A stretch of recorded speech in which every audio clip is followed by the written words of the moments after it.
भारत आता जगातली चौथी सर्वात मोठी अर्थव्यवस्था झालाय। जपानला आपण मागे टाकलंय। पण खरंच भारताचा जीडीपी वाढला म्हणजे तुमच्या आमच्या खिशातले पैसे वाढले का? महागाई कमी झाली का? की हाय क्लास आरोग्य, शिक्षण आणि पायाभूत सुविधा मिळू लागल्या?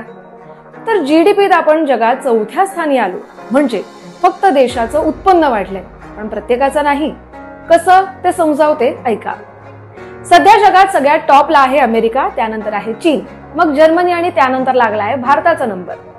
पण हा जीडीपी म्हणजेच देशाचा विकास आहे का? तर असं नाहीये।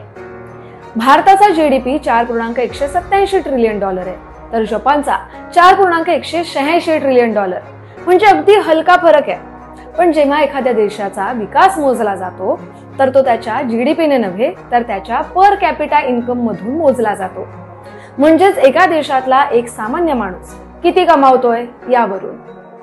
आता भारताचा पर कॅपिटा जीडीपी आहे $2,880, पण हाच पर कॅपिटा जीडीपी जपानचा किती आहे माहितीये? 4-5 हजार नव्हे तर तब्बल $33,960। म्हणजे एक जॅपनीज माणूस भारतीय माणसापेक्षा जवळपास 11 ते 12 पट जास्त कमावतो।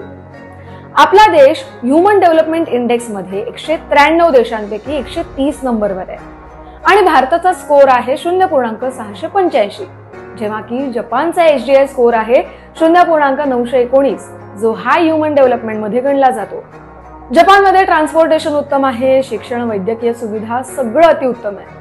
पण भारतात याच मूलभूत सुविधांचा विकास अजूनही बाकी आहे। त्यामुळे जर आपल्याला विकसित देश व्हायचं असेल आणि देशाचा जीडीपी आणखी पुढे न्यायचा असेल तर मुळात आपण हाच प्रयत्न करायला हवा की जेव्हा जेव्हा निवडणूक येते तेव्हा धर्म आणि जातीकडे लक्ष न देता विकास आणि आपल्या गरजा किती पूर्ण होत आहेत याकडे लक्ष देऊन मतदान केलं पाहिजे। म्हणजे खऱ्या अर्थानं आपण जपानला मागे टाकू।